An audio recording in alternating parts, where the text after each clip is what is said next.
Thank you, Madam Chair. Members of the committee, when I call your name, please respond. Walter Bouchard. Vince This is Wolf. Taylor Campbell. This is Taylor Campbell Mosley in place of Walter Bouchard. Thank you. Will you repeat your name? Taylor Campbell Mosley.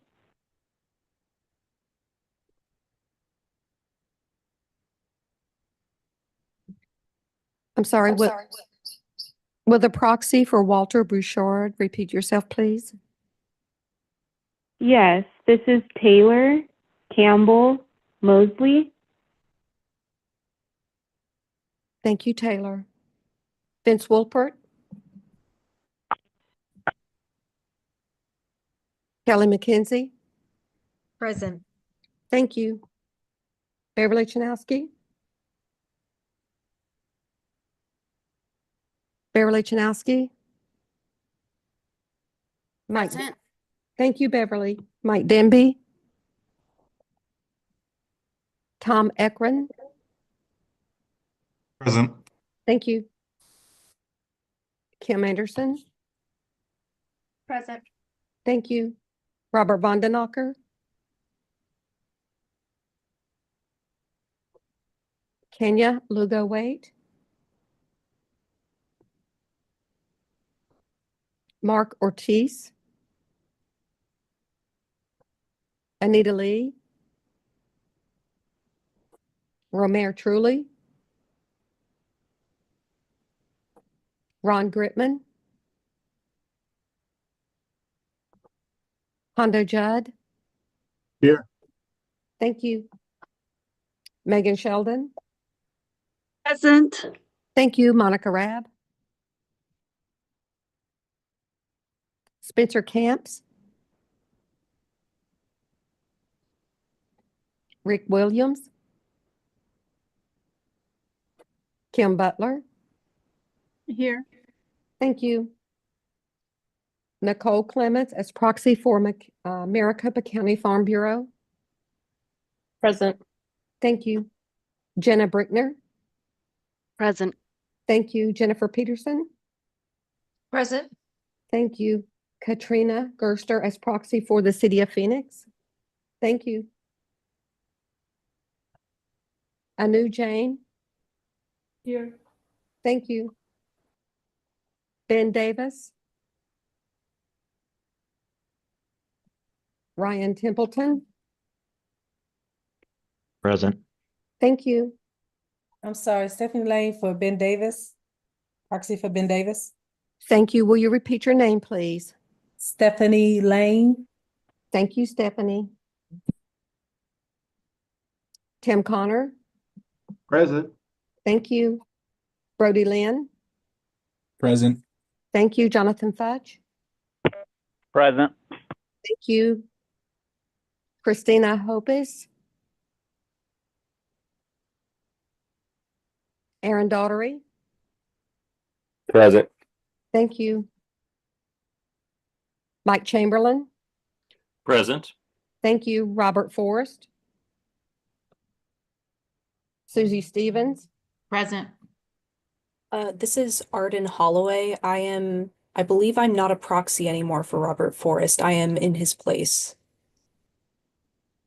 Okay, Arden, today you'll serve as proxy for the Valley of Metro, and then I'll get with you later. Okay, great. Thank you. Madam Chair, we have a quorum. This is Michael Denby from APS. I'm here as well.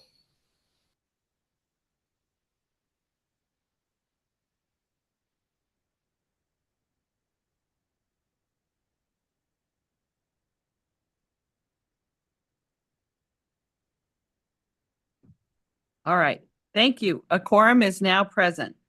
Good afternoon, members of the MAG Air Quality Technical Advisory Committee. This meeting is now called to order.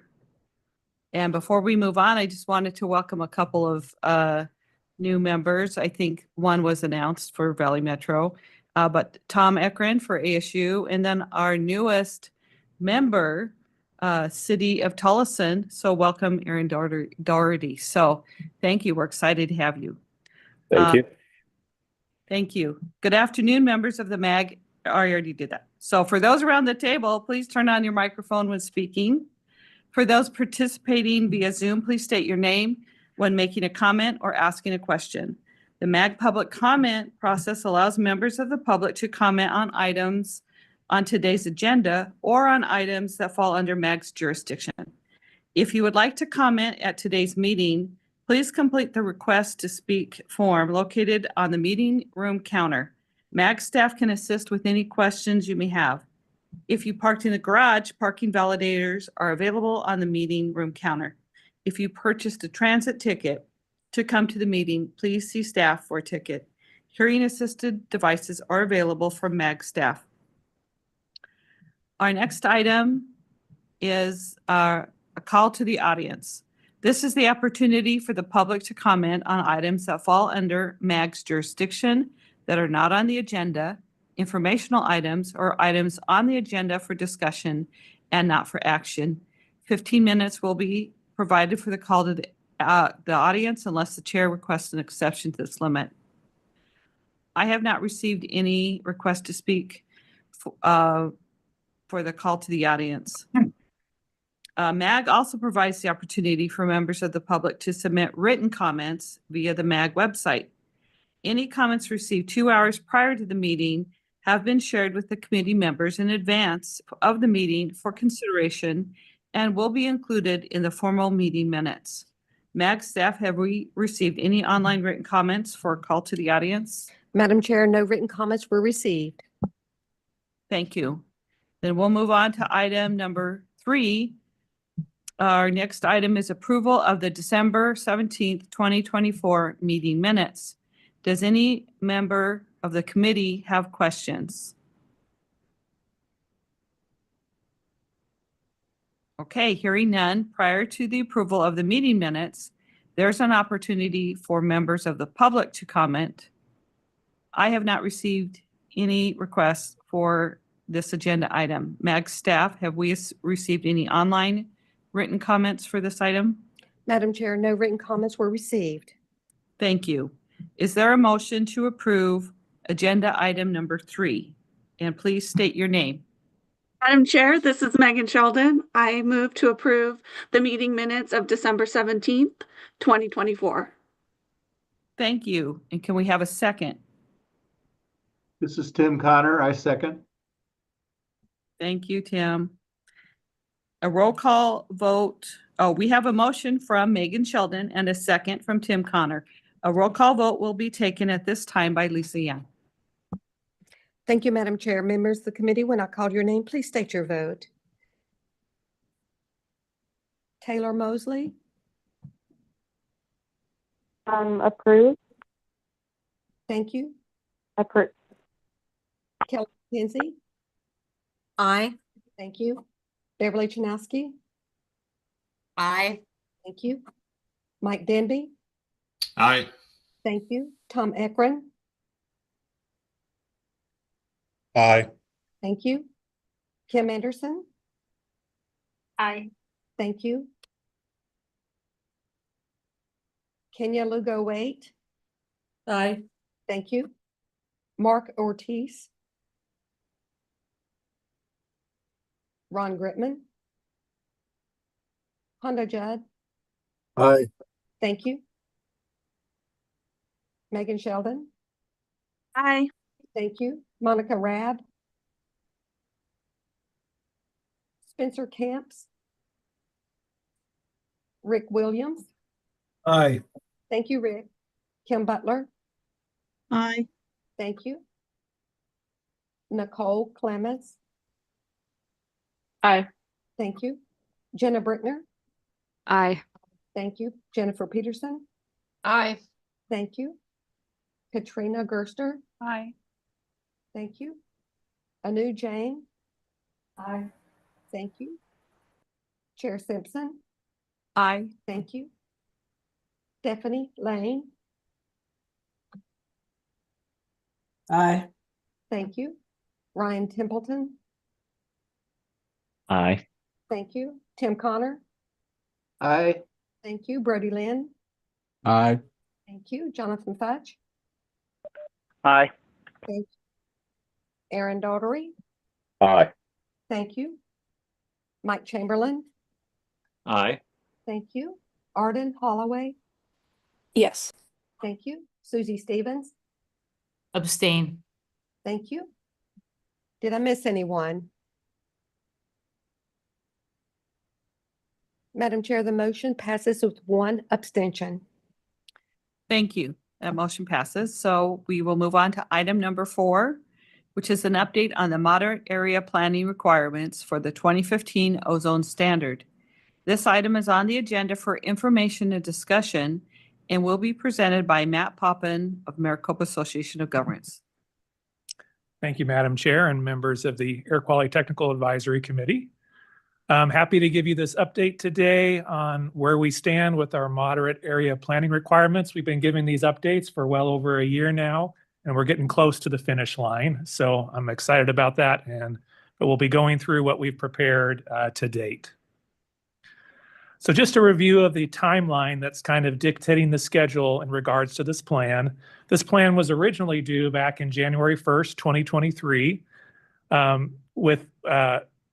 but was not submitted at that time. And since then, EPA found a finding of failure to submit that plan on November 17th, 2023. That triggered a series of sanctions clocks that would come into effect if this plan is not submitted. You can see in the orange dots a little further down on the timeline, the first sanctions is 2-to-1 offsets on major industries. That would be the first sanction to take place May 17th, 2025. And then if a plan is still not received by November 17th, there could be withholding of highway funding. In addition to that, there was a moderate area attainment date of August 3rd, 2024, when the area was supposed to attain the 2015 ozone standard. Air quality data from that standard show that the area did not attain that standard, so we will eventually be reclassified to serious. In terms of the moderate area plan, what that does is because we've already failed to attain by the attainment date, the moderate area plan does not have to include an attainment demonstration because we're already past that date. The last few bullets on this timeline talk about dates for the upcoming serious area plan, which will be what this committee will largely be shifting to after we submit this moderate area plan for this calendar year. Oh. And you get to go through them one by one. All right. So here's the schedule for the outstanding moderate area plan requirements. We have put together a plan. We've gotten some informal agency feedback on that plan and also possibly some informal EPA feedback on that plan. But the plan will be going out for official public comment period beginning February 4th and will run through March 7th. That plan will also come before this committee in our meeting in March for a recommendation to our policy committees. The first policy committee is the MAG Management Committee that will meet in April 2025. And if they recommend the plan onward, it will go for regional council adoption in April. After regional council adoption, the plan is submitted to ADEQ, and ADEQ has the ultimate responsibility to submit that plan up to EPA. So the plan is to get the current schedule is set so that the plan can get up to EPA before that first sanctions date would hit.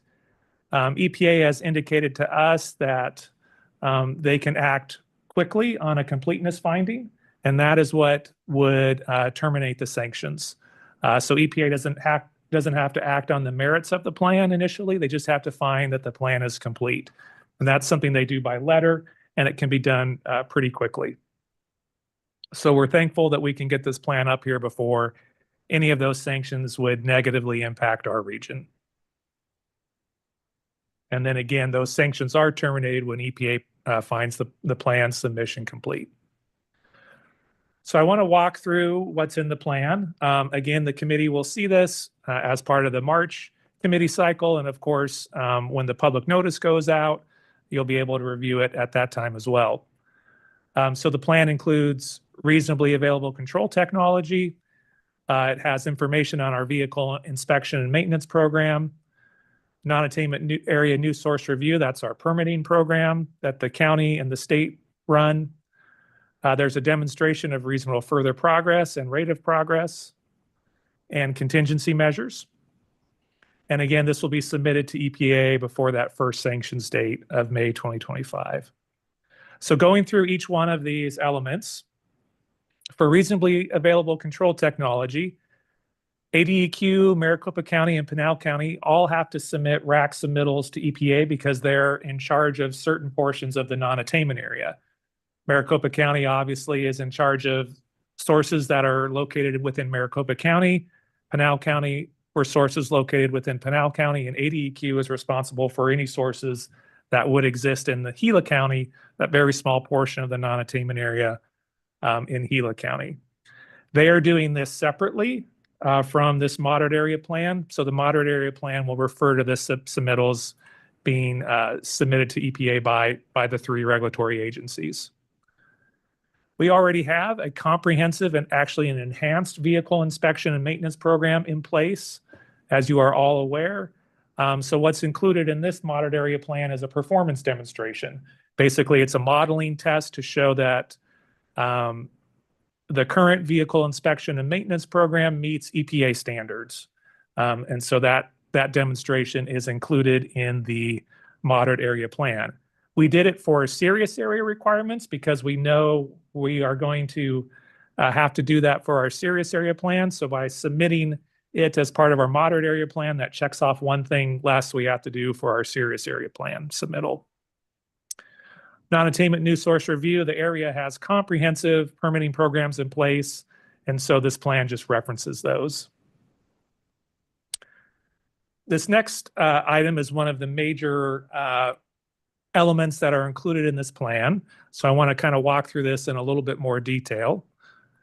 So reasonable further progress or rate of progress is a requirement, a specific requirement of the Clean Air Act, and it requires a 15% rate of progress reduction in non-attainment area anthropogenic VOC emissions from the base year over a 6-year period. So for this plan, that period is 2017 as our base year, and the 6 years would be 2023. The ozone implementation rule in some situations does allow for the substitution of NOx for VOC reductions if the non-attainment area already has a previously approved rate of progress demonstration under a prior ozone standard. For example, the prior 2008 ozone standard of 75 parts per billion. And in fact, we did, when we submitted the 2017 8-hour ozone plan for the 2008 ozone standard, we were able to show a 15% reduction in VOC emissions for that non-attainment area. And for that plan, the base year was 2011 and the 6-year period was 2017. This demonstration was approved by EPA on June 2nd. However, since that non-attainment area is slightly smaller than the current non-attainment area for the 2015 ozone standard, we are still stuck with demonstrating VOC only for that expanded portion of the non-attainment area under current EPA rules. So here's a map of the former non-attainment area. That's the 2008 boundary. I shouldn't say former because it's still in place, but for the earlier standard, it's in that crosshatch. And then you can see the expanded portion in light pink for the 2015 boundary. So it is that area that you're still required to show a 15% reduction in VOC emissions only.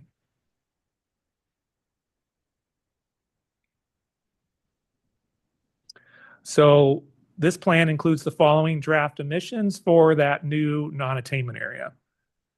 So we have the 2 precursor emissions, we have NOx and we have VOC. You can see there's a dramatic reduction in NOx due to fleet turnover and new federal tailpipe standards, largely. Almost a 39% reduction in NOx from 2017 to 2023. In terms of VOC, we are only showing currently a 5% reduction in VOC from 2017 to 2023. So we currently are not showing the 15%. So a couple things that we're including in this plan as arguments for this demonstration. One of the arguments that if that current non-attainment area had existed, in other words, if that boundary as it is currently drawn had been drawn for the 2008 ozone standard, we could have demonstrated a 15% reduction for that expanded portion of the non-attainment area. Looking at both statewide data and county emissions data, they both show a 15% reduction if you were able to use an earlier baseline year than 2017. However, when will we actually get to a 15% reduction? So currently we don't know that number. That is because in our upcoming serious area plan, we will be doing a RACM analysis. A RACM analysis is analysis of reasonably available control measures. And that's when the implementing entities like the county and the state, they decide what measures are feasible to implement. So without that knowledge, so for example, there could be new measures for VOC controls. Without that knowledge, we don't know exactly when the 15% reduction can be achieved at this point. The fastest that the area would achieve a 15% reduction would be 2026, because that's the first year that those new RACM controls would be in place. So we would not expect us to get to 15% any earlier than 2026. So the demonstration says basically that for about 95% of the non-attainment area, we're able to meet this rate of progress demonstration because we can use both VOC and NOx. However, we're going to have to wait until the RACM analysis is completed in the serious area plan to see when we reach that 15% reduction of VOC only.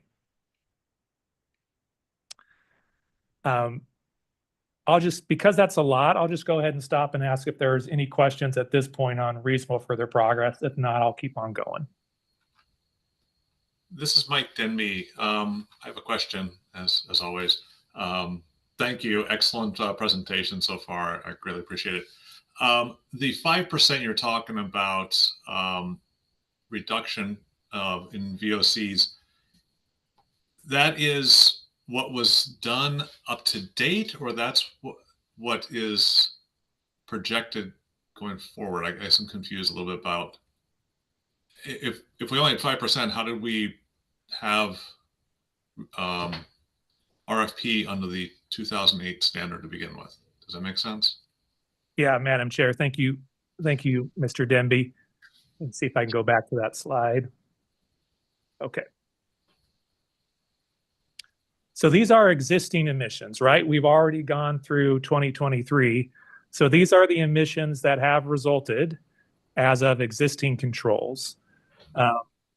So one of the things that we're discovering with VOC is that the rate of reduction has gotten much lower than prior years, mainly because we've implemented almost all available VOC control measures already in the area. So for example, the reason why we were able to show it from 2011 to 2017, the primary measure that got us there was the federal gas can rule. That was a new rule that set new limits on the evaporability of portable gas cans and things like that. So for the prior 2008 ozone standard, even though the emission values themselves were higher, the rate of reduction from 2011 to 2017 was about 16%. So that's how we were able to show the reduction for the prior standard. And that was primarily due to that new federal gas can rule. Right now, most of our VOC sources are highly regulated, so there's not a lot of additional VOC controls. There are some that are being considered and looked at, but obviously they weren't implemented in time to meet the 2023 deadline. Excellent. Thank you, Matt. Greatly appreciate it. Okay. Any other questions on reasonable further progress? All right, I'll keep on going. The last element that is probably the most significant element in this plan are contingency measures. And these are measures that the Clean Air Act requires should we fail to attain the 2000 ozone standard by the attainment date, or if we fail to meet reasonable further progress. So we already know that we failed to attain by the attainment date of August 3rd, 2024. So it's a little bit strange that we're working on contingency measures already knowing that outcome, but that's just the timing that we're in currently. So we know these will be triggered once EPA officially makes that redesignation of or officially finds that we failed to attain by the attainment date and reclassifies us to serious. So in order to meet that requirement, Maricopa County has adopted two new rules. Well, one new rule, organic material processing. This is a rule on those large composting facilities, the big recycling of organic materials that sometimes catch fire that we hear about. So that's a new rule to reduce VOC emissions from that. And then they have revised Rule 335, which is the VOC contents on architectural coatings. And the Board of Supervisors passed these on December 11th, 2024. And again, these rules will go into effect once EPA determines that our area failed to attain by the moderate area attainment date and reclassifies the area to serious. The rules provide for VOC emission reductions equivalent to about a little over 4 tons per day once fully implemented. So it's a pretty significant reduction. This amount exceeds 1 year's worth of reasonable further progress. So again, if you think about our reasonable further progress, that's a 15% reduction from 2017 to 2023. 1 year of that is 2.5%. So this amount exceeds 1 year's worth of reasonable further progress and comes close to EPA's historical recommendation that contingency measures provide for a 3% reduction from the 2017 baseline. So while the measures don't quite reach that 3% threshold, they do reach the 2.5% threshold. So we feel pretty confident that these contingency measures meet the requirements. I will say we had a presentation at our last Air Quality Technical Advisory Committee meeting on EPA's new contingency measure policy. So they are continuously looking at it. That policy was actually not, or guidance was actually not very relevant for this plan. But we do think that what the measures we've included and their reductions should meet the Clean Air Act requirements for contingency measures.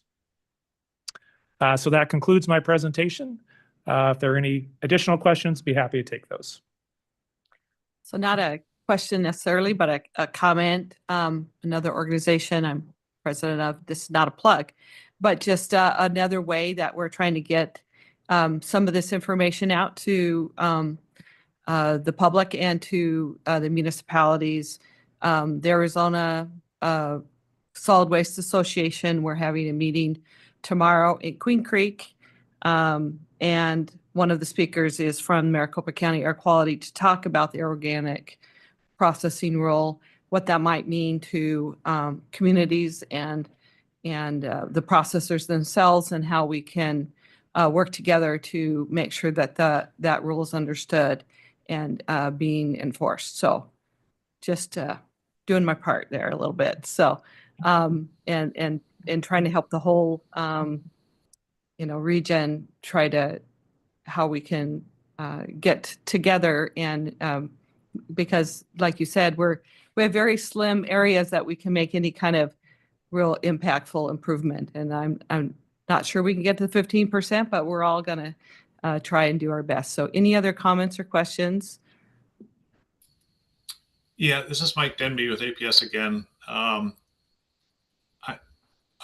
It's a bit of a policy or a political question, but I'm curious your input, Matt, and the rest of the council. Any indication from EPA on their ability to take action within the time frame we need? I know you said earlier they said they would, but there's a 60-day moratorium on federal actions right now because of the administration turnover and a lot of rhetoric about how the new administration looks at reclassification, I guess, or a lot of misconception, I guess. Any inside baseball ideas, thoughts on what might be there, or what might be an obstacle that we're not looking at or that we're worried about? Yeah, thank you, Madam Chair, Mr. Denby. One good thing about submission of this plan is that a completeness finding isn't a regulatory action in the sense that it doesn't have to be published in the Federal Register. They just send a letter to us saying they find the plan complete, and then that terminates the sanctions. So I think that alleviates some of the concerns. I don't have any additional information on on how EPA would ultimately act on this submittal in terms of approval or disapproval. That is to be seen. And you're right, we don't have any additional information on if the new administration has a different opinion about reclassification. The air quality data certainly shows we did not meet the standard. So I think eventually the area will, it's a pretty straightforward case, right? If it were to go to a lawsuit, it would, if the law is not changed, eventually we will be reclassified to serious. But you're right, the new administration could change timing, either accelerate it or delay it. So those are things we're keeping a watch on. But yeah, it's hard to know at this point. But in terms of at least getting the plan up there and finding it complete, I think we have a pretty good confidence that that can be done and that our area wouldn't be subject unnecessarily to sanctions. In that, thank you, Matt. Is that something that just happens at Region 9 level that's sort of internal, or does that, do you think, need to go to DC as well? Region 9 makes the completeness finding, but certainly if there are any issues with that, we would certainly, we wouldn't hesitate to talk to headquarters if we needed to. But they say it's a pretty straightforward review of completeness requirements. It can, it can be as little as a day in terms of their review. Just basically, yes, you've got the elements that are required to be looked at and included, and we find the plan complete. So we think it should be, everything, the devil's in the details, but we really do think this is a pretty simple and straightforward action. All right, great. Thank you, Matt. My hope and faith is with you.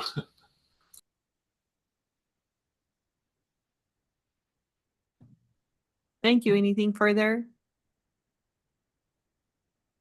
All right, we appreciate you, Matt, and all of MAG for their efforts on this. Our next item is number 5, initial EPA analysis related to the ozone non-attainment problem in the Maricopa region. This item is on the agenda for information and discussion and will be presented by Adam Shaw, Maricopa County Association of Governments. Thank you, Madam Chair and members of the MAG Air Quality Technical Advisory Committee. Today, I'm going to share with you the information we learned from the EPA's initial analysis related to the ozone non-attainment air problem in the Maricopa region. So basically, we are facing a challenge that in the past decades, the anthropogenic emissions for the ozone precursor, especially the nitrogen oxide, has been decreasing. But we observe the ozone level has been increasing. So this is like a puzzle, and it contradicts to our common knowledge about use of control measures to reduce emission and reduce ozone, but ozone was not reduced. On April 1st, 2024, MAG sent a letter to the EPA's Assistant Administrator and requested a timely and useful information regarding ozone science so that we can demonstrate the ozone attainment for the 2015 standard in Phoenix. EPA assembled about 12 experts from 3 different offices and they worked very hard, and they expanded their knowledge and understanding of the ozone problem in Phoenix. On December 17, 2024, that is 1 week before Christmas, their team shared their findings with a group that consists of the ADEQ, Maricopa County, Pinal County, MAG, and their Region 9 office, as well as the headquarters representative, a total of 51 people for this webinar. So basically, what you know that in the ozone concentration in Phoenix could be influenced by a variety of sources, of course, the local anthropogenic emissions in the non-attainment area, as well as the transport from other states or from other countries. And there are other sources like wildfire or other biogenic emissions. They can contribute to ozone exceedance as well, but they couldn't be controlled. EPA also run their model. I'm going to share with you later on. But basically, their model, EPA's model, are biased low for ozone prediction. That means their calculated ozone are very low. So that kind of like reduce the confidence for evaluating the response of the ozone to the precursor emissions, how to reduce that one. So before I give you the detail about the EPA's analysis, let me give you a brief introduction about the ozone science. Maybe many of you already know. The graphics on the right side, x-axis is the ozone abundance, and the y-axis are the heights. From the ground level to about 30, 40 kilometers high, we divided air into two layers. The top one we call the stratosphere, about 15 kilometers to 40.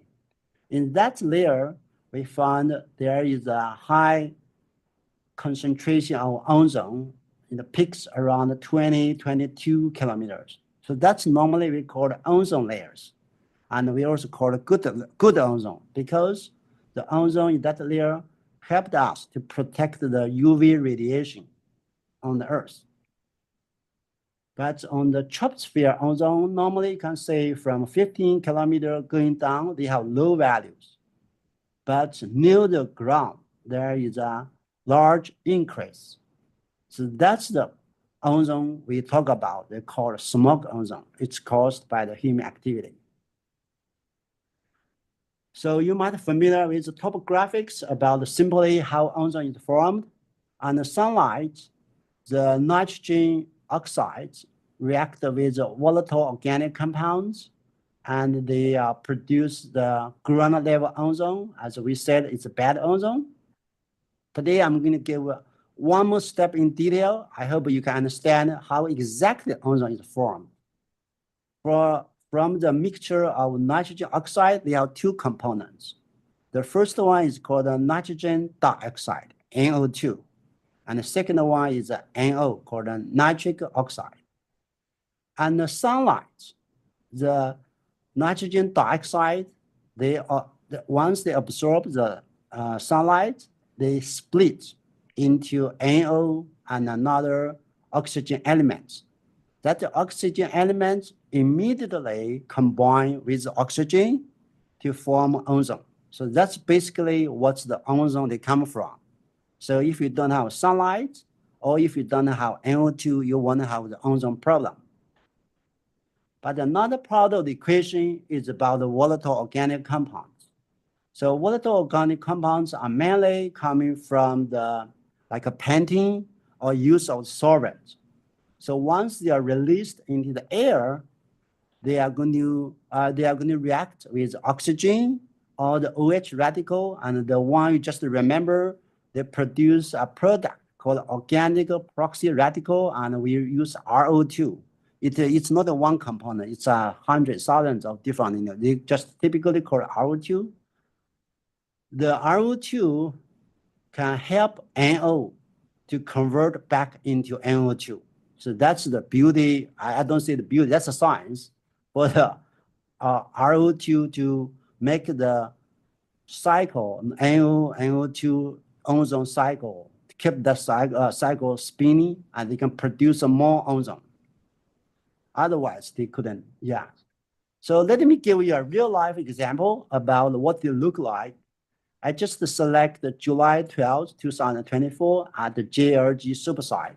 That's basically a location near the Camelback and 17th Avenue. X-axis is the local time from midnight until later, on the end of the day. Y-axis are the concentration of different pollutants. The blue curve represents the NO2 concentration for the whole day. And there are 3 hours of missing for that particular day, but basically you can see what they're supposed to be look like. And the red curve is NO. So after in early morning, the NO2 are built up around 7 to 8 o'clock build up because of traffic emission. And then once with the sunlight, and you can see ozone start to build up. very quickly until 2 p.m. That's reach the peak and then still continue. Of course, the ozone are not 100% locally formed. Some of them might be transport. So that's basically the story that would look like. Overnight, you can see from 8 or 10 p.m. the NO2 accumulate because there is no sunlight. You want to say that kind of, but the ozone was dropped down. So that's what the typical cycle look like. And if you see the ozone curve with the NO2 curve, they're kind of like anti-correlated. And from 7 to 12 o'clock, that's the time just to keep in mind because EPA used the NO2 for this period to do the data analysis. But of course, we can choose any time of our interest. We can choose 12 o'clock or other time. But this is just the EPA used the one in the future slides. So when EPA was checking our question, and actually they have developed a long-term emission data from 2002 to 2019, entire 18 years, they use the same approach because if you use different approach, emission all the calculate different. So they use the same approach to calculate all the emissions for different category. To avoid any artificial bias. So the emission, and they run their model called a CMAQ. The resolution is about 12 kilometer domain. Basically, the input and output from EPA's model are used to support the air quality assessment to say whether the trend and how well it is. So in the Phoenix area, they pick the 15 ozone monitor sites because that represent all these sites have a long record from 2002 until current. Some of the sites, if they start from later, they are not really, they are going to distort the curve. So the first analysis is to check our claim whether it is true the ozone has been increased and the emission was decreased.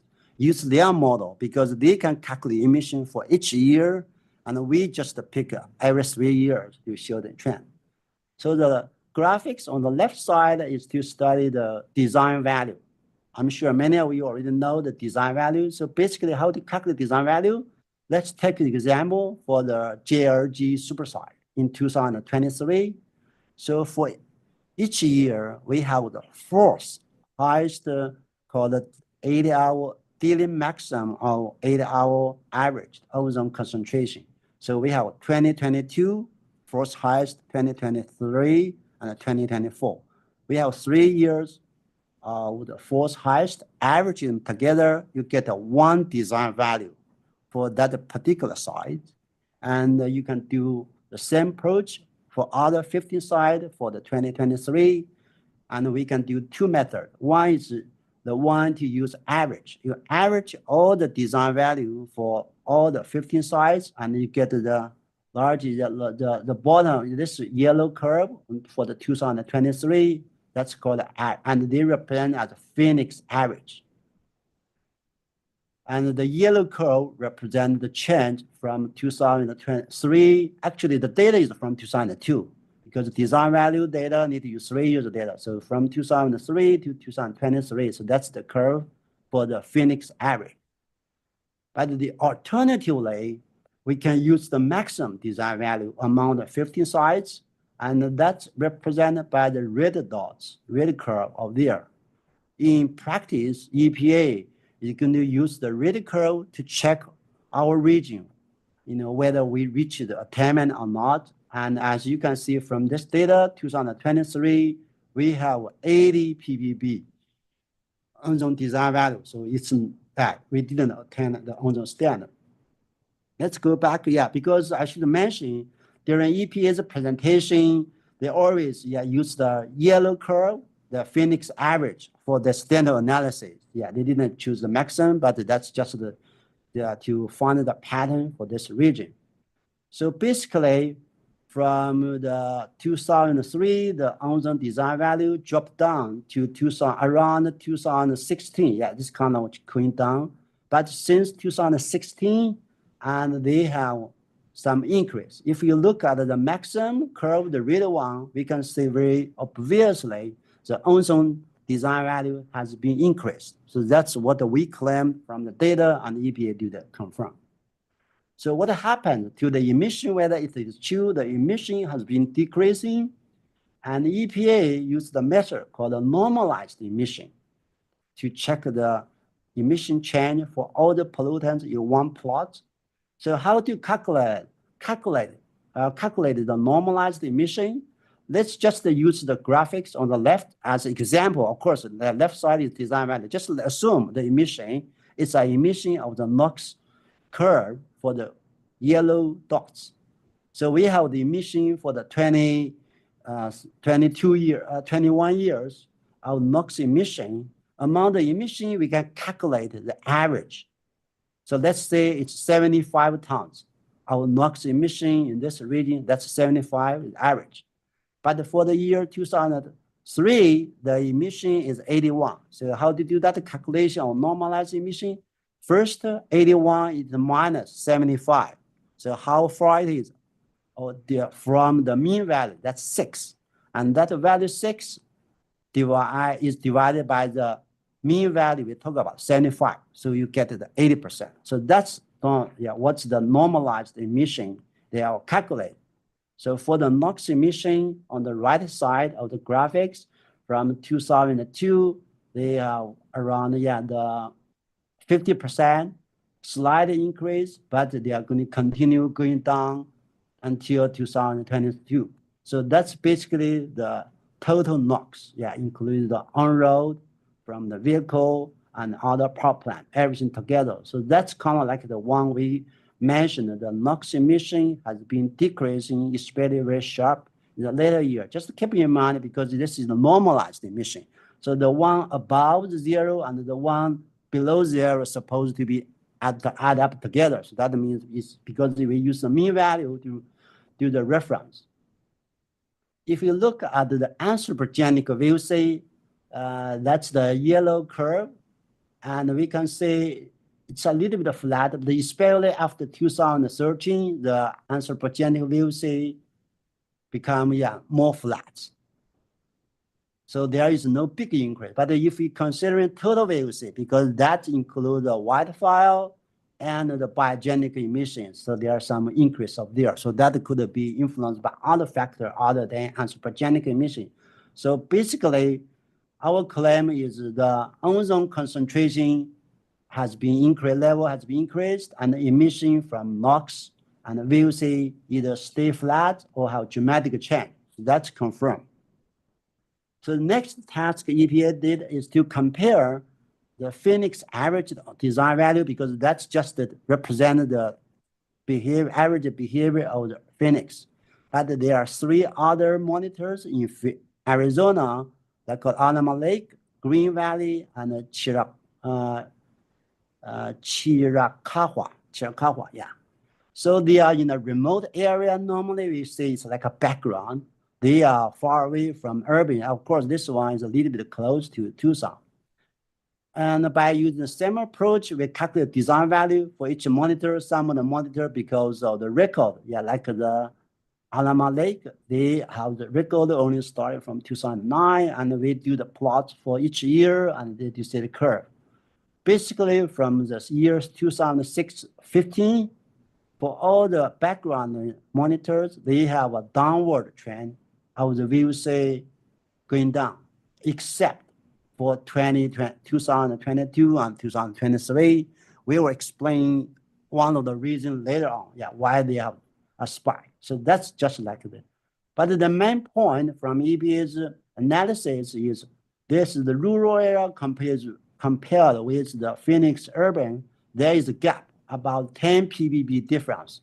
That is called urban enhancement, and it could be caused by local emission in Phoenix area, or there are other transport. But it depends on conditions.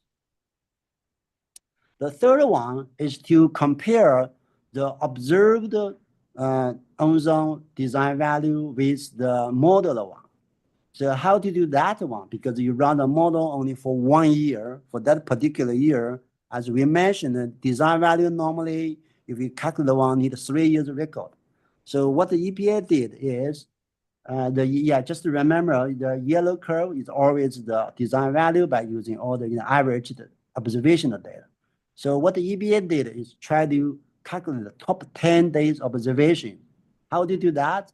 For each site and for each year, we are going to pick the top 10 days observation. Let's say JLG supersite. And we found that 10 top 10 days in July, they are very high. So we calculate the average of the top 10 days for the JLG supersite.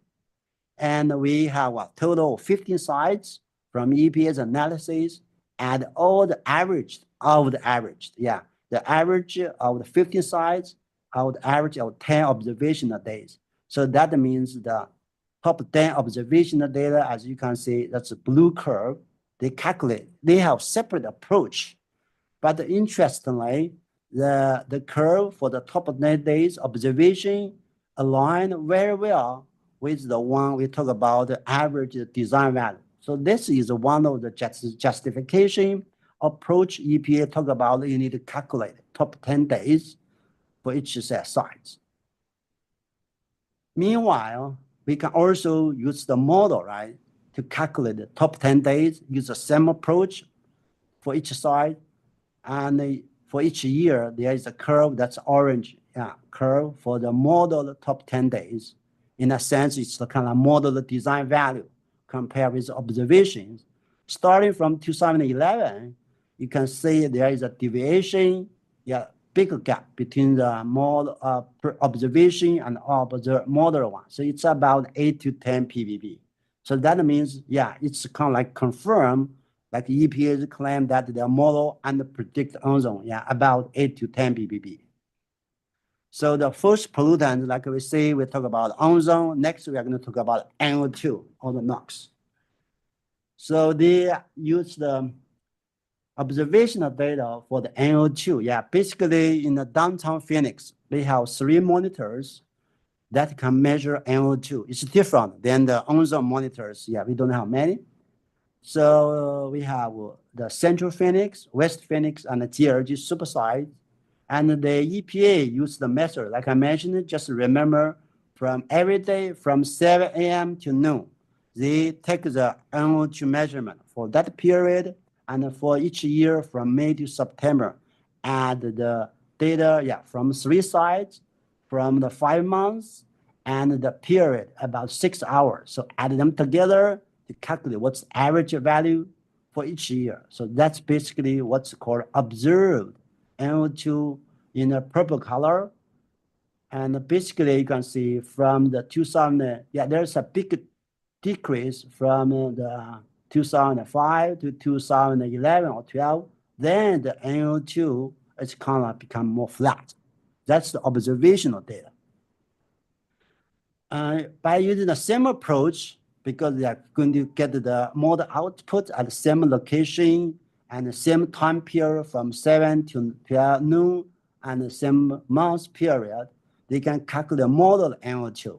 But the model NO2 show there is always a very steep downward trend all the time. So the model one is downward, but this one is different from the observational data. Next, EPA is going to compare the ground, the observational data not only from the ground level, but by using satellite. Just to remember, today we are going to talk about 3 different satellite data used for our analysis. The first one is called OMI, O-M-I. OMI has measured the NO2 column density for a long record. And here is 2005 until 2020. It's kind of this record. Like the method we outlined in the beginning, talk about the called emission, normalized emission approach. So when the two, of course, they measure things different. Ground level just measure concentration, and the satellite data to measure the volume column. But you can use the same approach to get the normalized amount. The curve fits very well from the beginning until to the end. Small deviation, but basically they have the same trend. So that means the satellite data is a good indicator, and they also have kind of like confirm, because vertical profile may be different, but this one just show they have the same trend.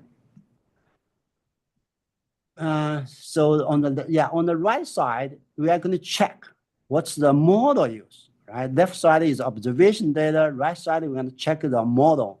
So by using approach, we can model the NO2 concentration like we mentioned previously in previous slide, and we can also model NO2 column in the troposphere, add all the concentration together. And we also have the NOx emissions. Of course, it includes the emission from all the sources, not only the mobile, on-road mobile, but also non-road power plants, add them together. By using the same normalized emission curve, we found that they follow the same trend because the emission is the source. All other output are the same. So basically, they are going downward. So if you compare the two, one is observational data with ground level, and the satellite, they show more flat in the past 10 years, but the model always showed the downward. So there are some inconsistencies or something we didn't include there, like EPA mentioned. The data suggests downward trend in NOx emission in inventory, but they may be too steep compared with the real world measurement. So the last thing they compare about NO2 is to check a monitor that's called a near road monitor.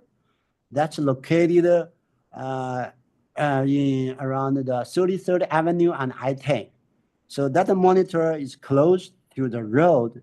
Basically, they use approach to monitor the NO2 concentration for this new road. NO2, it has been flat since 2015.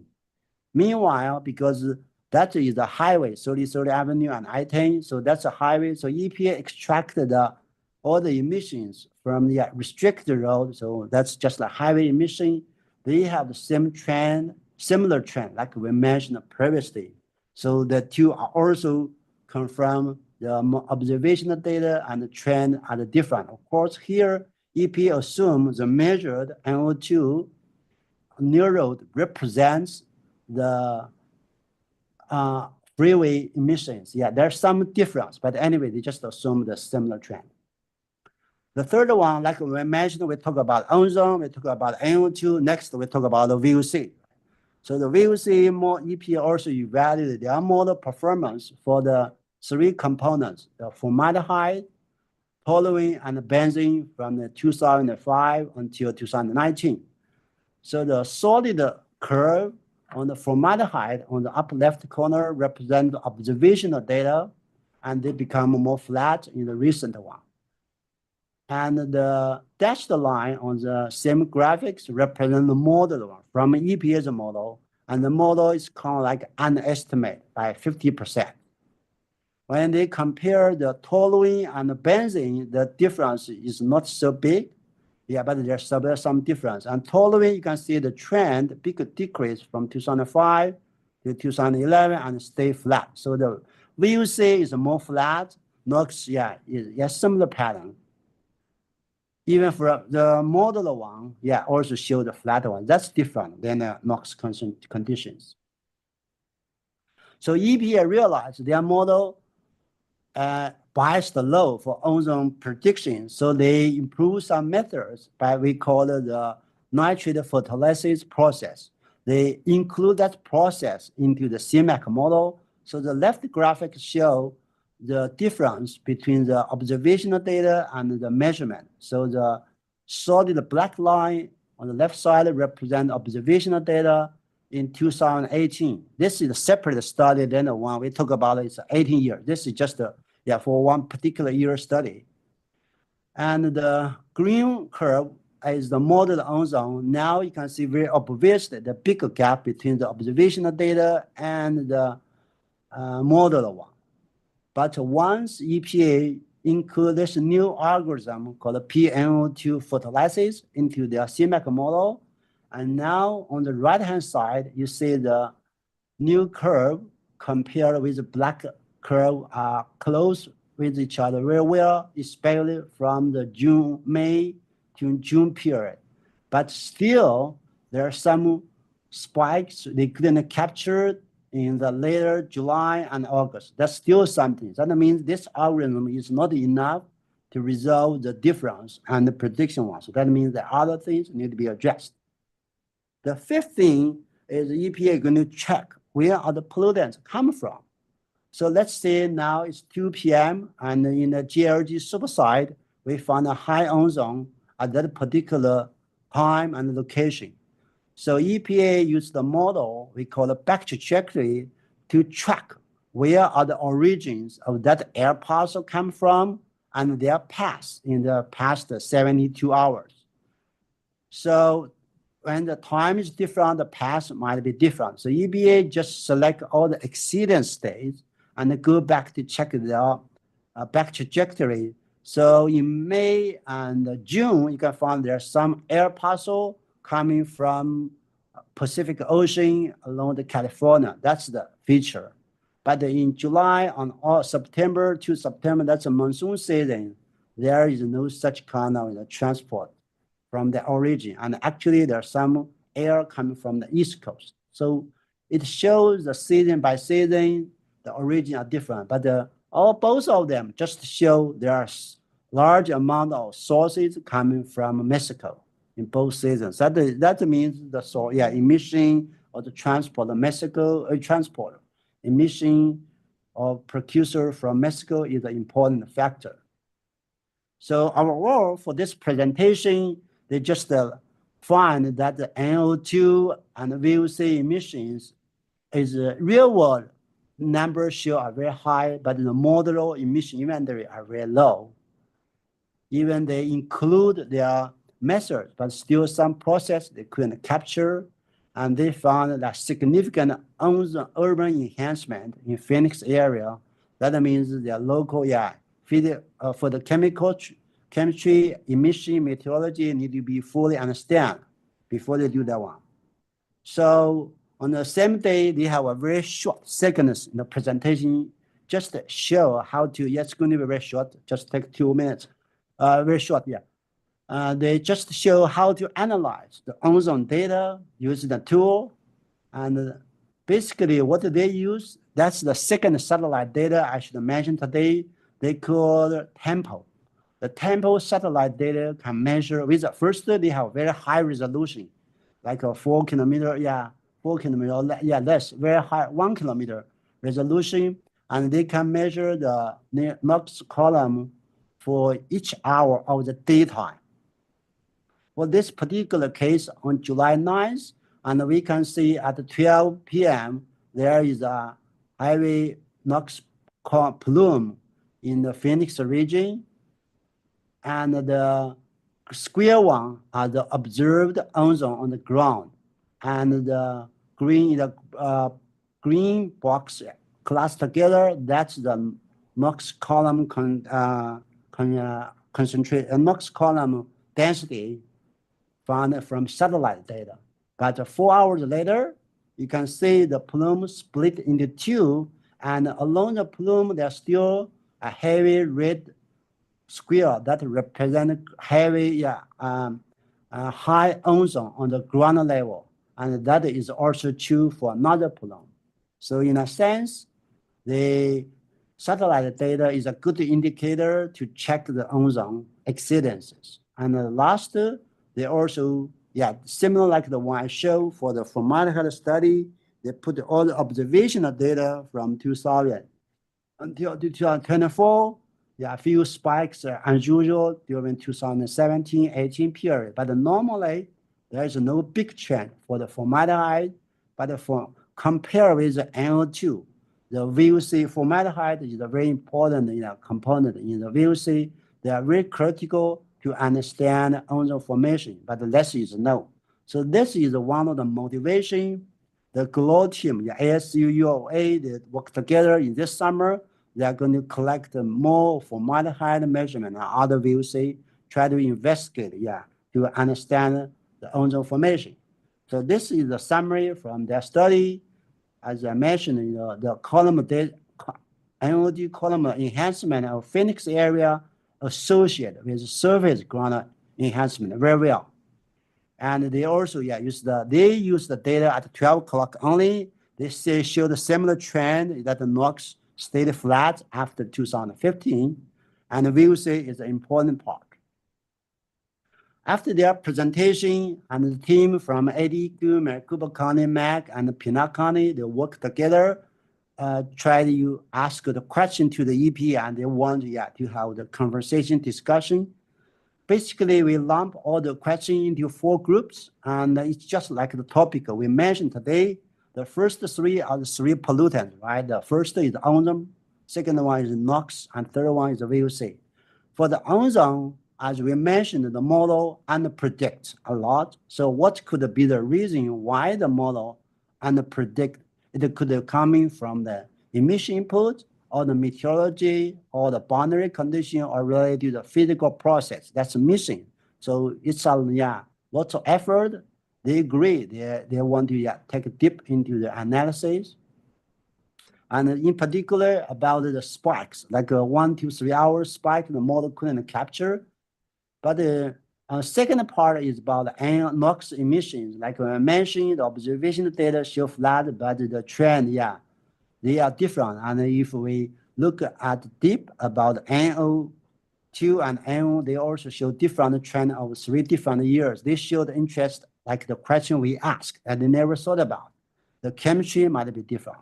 The third one is about the VOC emissions, because like I mentioned, the VOC is less studied than the NOx, and how to address their impact. In particular, the meteorology can drive the biogenic emission. If you high temperature or radiation, they are going to drive the other biogenic sources. The last question is a related policy, how to use this science for our air quality modeling planning, and if the finding deviate from the guidelines, how to use this one. So they show the great interest about the work here in MAC we are doing, because we use a 4-kilometer grid resolution. We have high resolution on modeling, and we have more accurate emission because our on-road emission or other category undergo there are lots of quality check and resolution. So that's kind of like the one they show. Here in MAC, our air quality modeling team worked very hard to analyze all the data, and this is the third satellite data I'm going to mention. That's called CHOPAMI. CHOPAMI is a European satellite data. They measure the NOx NO2 once per day around 1 or 2 p.m. per day, 1:30. And we just try to see the seasonal mean, between the June to August, what's happening from the 2018 to 2026. The higher, that means the column density are very high. It's already average. From this graphics, we can see 2019, there is a hot spot in the corner between Maricopa and Hill County. And the second one is uplift camera in 2020. And the third one is a low corner between the Pinal County and Hill County. They have satellite data show the wildfire exists there. And the pattern, another pattern we can say between Phoenix and Tucson, they have a heavy, high NOx concentration that might relate to the on-road emission or, of course, other activity as well. And we also did the time series for the particular sites. Of course, we pick all the sites. Just for example, the middle one on Tucson, for example, like 2023, low left corner, have the red star that represent location of the central Phoenix. So what happened for that 7 years? And we plot time series. On the right-hand low corner, the x-axis at the time, y-axis column density for the NOx. So from 2018 to 2024, you can see the number are kind of flat, but it's true if you check the data for 2020, and we know it's COVID, and not many activities, satellite data show NOx is low. That's kind of confirm what's happened there. There are other sites like the GLG supersite in the middle, that's a green one. And the last one to mention is about Buckeye. Buckeye is further from the site, and they have low concentration. That's just the ratio-wise. It's like 1/3 of what's observed in the central Phoenix. And the data are basically flat, except, like I mentioned, 2020. So that's one thing I share. And the next thing I did tell you just last week when I checked the data on in the NWS, weather service, they find that the 2024 is the highest among the 130 years of record. Once they have the record, that's the highest, hottest year. Because we live here, we know, but we need to use the number. In particular, we focus on the table in the middle. They call it average maximum temperature. So because this data, they just show it's the entire year, average is 90.4. But if you look at the particular months, like in July, is the second highest among all the year. Yeah, months are different. June is the highest. The important part I should mention, NWS, they rank the hottest top 10 days listed here. But in the past 5 years, since 2020, we have 4 years already ranked top 10. Number 2020 is number 3rd, 2023 is number 6, and 2021. So you can say it's kind of like, whether it's a related climate change, that's kind of something show the temperature are real hot. The last slide, I just want to show you the actual data, like the one I mentioned in the beginning. That's the high ozone for the 2024, the entire year. So first, I want to check how many sites they exceeded ozone standard every day. So let's say the case for July 12th, like the one we mentioned for the GLG supersite. For that day, we found a total of 25 sites. On the right-hand side, the number of sites, they exceeded the ozone standard. In the valley, we have 26. That means except the Buckeye. All other sides have the high ozone. And if you compare the left y-axis, that's a box plot. And for that 25 sites, the minimum is 74 and the maximum is 92. Remember, this is the 8-hour average ozone. It's extremely high.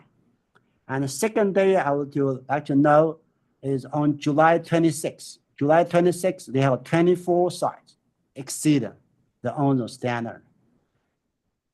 The last one I should mention, because we have a total of 61 days of exceedance. But if you look carefully, from July 1st to July 31st, we have 31 days in total, but we have 20 days with ozone exceedance. That's 1/3 of the entire year. So that means how difficult it is for this region and how hot, for recent year. Thank you very much. That's my presentation. Thank you very much, Adam. I would have to say the beginning of your slides were very much ozone for dummies. So I appreciate it being in those terms and all the effort that you guys are making to get some base knowledge of what we can do to demonstrate what we've got going on here. And so I appreciate the efforts of getting those staff together. Do any members have any questions or comments for Adam? Yes, Michael Denby, I do. The excellent presentation, by the way, and thank you very much for this information. It's the first time I've seen this detailed information, which is good to know where we are going down this path of trying to figure it out versus just trying to blindly comply with whatever that means. I'm curious about your, I forget what number slide it was. I think it was called Normalized and Measured NO2 and Satellite. You had the two graphs side by side, ground level measurements, and then some modeled measurements next to them. The one on the right had had modeled NO2 as a red line and a yellow line, and then it had NOx emissions. And I didn't know whether that green line was modeled NOx emissions or those are actual NOx emissions.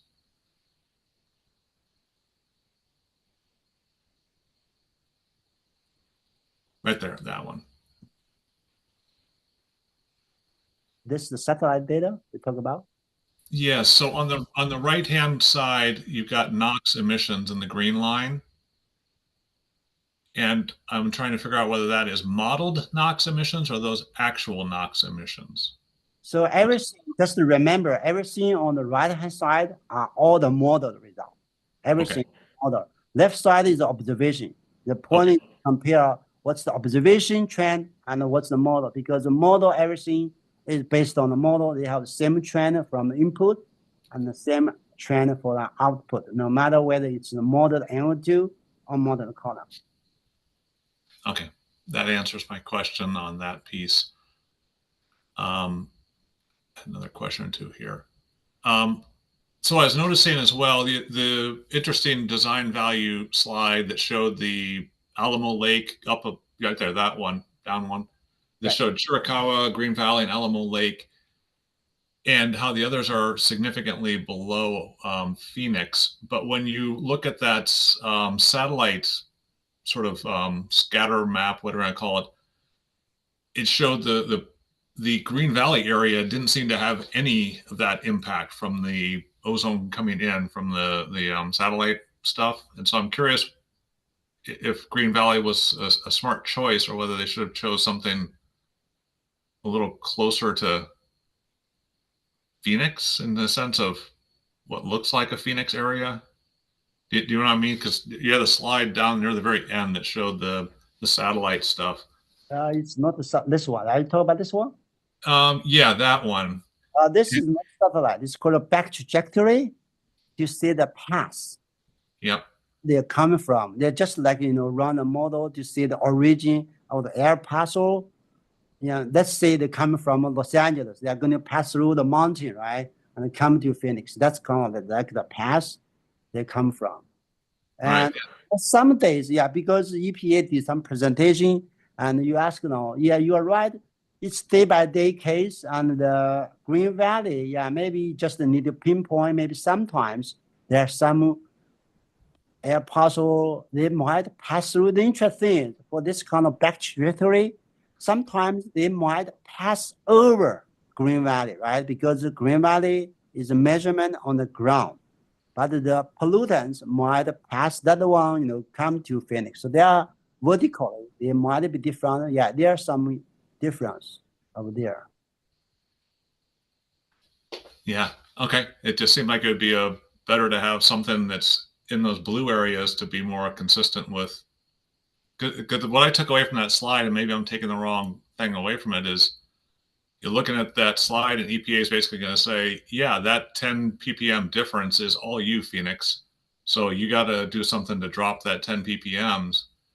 And I'm not sure that having Green Valley as one of the comparative sites is necessarily lines up with that, if that makes sense.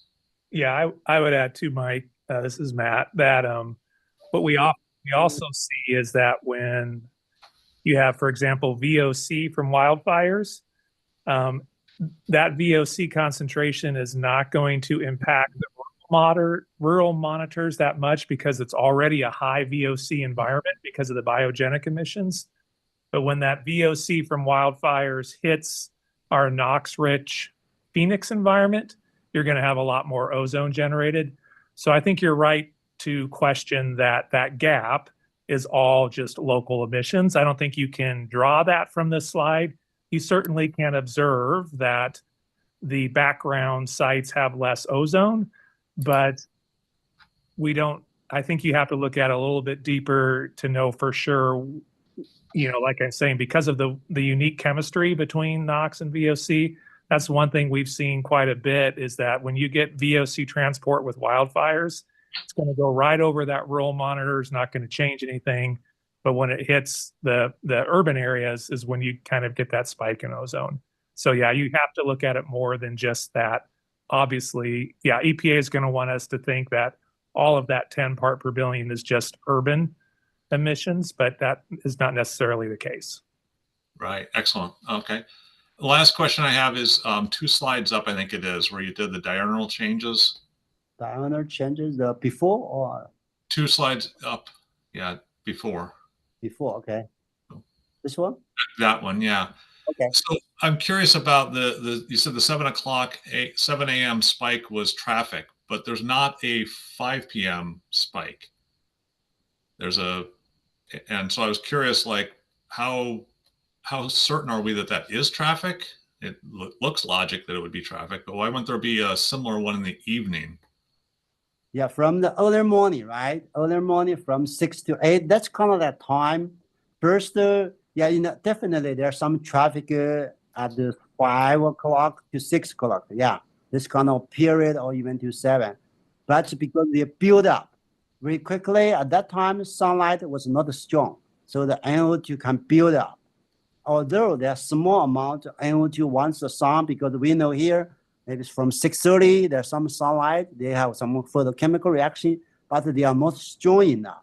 But once they pass, 7 o'clock afterwards, they are become more efficient to generate the stuff over here.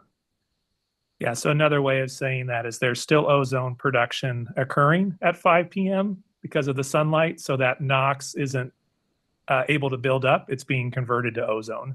Whereas at 7 a.m., that conversion hasn't started yet. Okay, I think I understand that. So while emissions might be the same, right? That's what's difficult, right? Is you look at that blue line and you think those are the emissions, but you have to remember that those emissions are being converted to ozone, right? And you also have different mixing heights in the atmosphere, right? As you get further away in the day, there's a higher mixing height, which can disperse concentrations as well. So around that 17 hour, which is what you're talking about, 5 p.m., that's still a pretty high, there's still high sunlight. So if there's additional NO2 being produced by emissions, it's being converted to ozone still, because the sunlight is there to cause it to be converted. And then you can see, from 7 p.m., you can see the NO2 buildup is very strong, because that time there is no sunlight. They couldn't generate the ozone. That's kind of time. Yeah, from 7 p.m. onward. So, and then what happens at 2200 hours there? Why is there more ozone being created after the NOx? Shouldn't the NOx be cannibalizing the ozone at that point? Yeah, you are right, because normally for the 12 o'clock, let me say, because there, the NO2, they are react with ozone as well. They are going to react with ozone at the night time. So they could sometimes in the urban area, the ozone could be very, very low. Yeah. So it depends, and they eat up the NO2. So both of them, yeah. So that's kind of condition. It depends on time. Yeah, so you get this weird, in the evening hours, that reaction still can occur. So what you're observing is that because there's less NO2 emissions, right? People aren't driving around. When there isn't sunlight, those NOx emissions can actually eat ozone. But since there's less of it after 22, there's less NO2 available to destroy the ozone, which is why ozone is kind of high from midnight till about 5 a.m. And so there's this weird inverse relation where both NO2 and NO emissions can both cause ozone and both also titrate it and reduce it. So I think that's what you're seeing in those midnight to 5 a.m. hours. Yeah, another factor is like the nighttime, they might have some transport, from other regions if they are clean. So not only one factor for the chemistry only. Excellent. Thank you both for your contributions. Thank you. Are there any other comments or questions? And I will have to say that these slides are available on the MAG website if you want to refer back to them and have it soak in a little more because it's a lot. So we thank you. So we'll move on to item number 6, which is Arizona Department of Environmental Quality final 2024 primary annual fine particulate matter NOx and a QS. Am I saying Knox right? Okay. Yeah. Because there's Knox and then there's NAX. Next. NAX. Sorry, too many abbreviations. Boundary Recommendations Report. This item is on the agenda for information and discussion and will be presented by Matt Poppin. Thank you, Madam Chair and members of the committee. This will be very quick because this is just a brief update. So ADEQ did release their final PM 2.5 boundary recommendations. These are the recommendations they have given now to the governor. And so they did that back on January 10th. And they have issued a report, which is included in your agenda packet. The final report recommends that most of the state be designated attainment and unclassifiable for the new annual standard of 9. However, there are recommendations for non-attainment areas in Maricopa County, contingency-based in Pinal County, and one in Santa Cruz County. And I'll just note briefly that ADEQ did not change any of their draft boundary recommendations based on comments received during the public comment period. So a few months ago, we presented on the draft boundary recommendations. Those are exactly the same. So there's no changes. That's why this presentation will be really short. So just in summary, here's the final recommended boundary that the governor now has. So the governor has until February 7th to send this up to EPA. But this currently is what ADEQ has recommended for the non-attainment area boundary within Maricopa County. This is the boundary that EPA is that ADEQ is recommending for Pinal County. They are moving forward with recommending this boundary because EPA did determine that the Hidden Valley Monitor is eligible for comparison with the annual standard.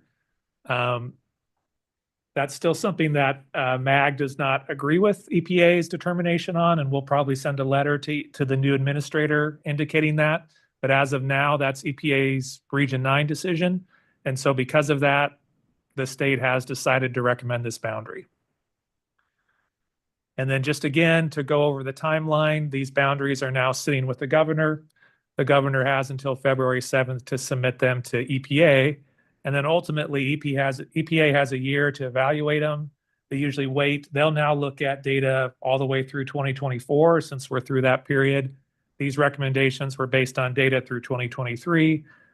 And they have a year to come up and recommend final designations on what our final boundaries would be. If EPA accepts the boundaries as submitted by the governor, they don't have to notify us. They just say, we agree. Here's your new boundaries. However, if they come out with something different, then there's opportunity for public comment and response at that time. So, and then of course, if anyone disagrees with EPA's ultimate designations, folks could take legal action if they so choose once that comes out. I will mention too that this is the PM 2.5 standard is I'm sure being again looked at by the new administration, but as of now, we don't have any information that this standard won't continue to be in effect. But I'm sure it is being looked at again, since it was a pretty new standard that was issued last year. So that just concludes my presentation. Great. Does anyone have any questions or comments on this item? Yeah, the Hidden Valley Monitor is going to be tough. So we hope we can get that one out. Item number 7, requests for future agenda items. An opportunity will be provided for the committee members to request topics or issues of interest they would like to have considered for discussion at a future meeting. Are there any requests from the membership for an item on a future agenda? And if not, you can always send something to Lisa to request an item as well. All right, we're on to adjournment. The next meeting of the Air Quality Technical Advisory Committee will be on Thursday, February 27th, 2025 at 1:30. Business is now concluded. Is there a motion to adjourn the meeting?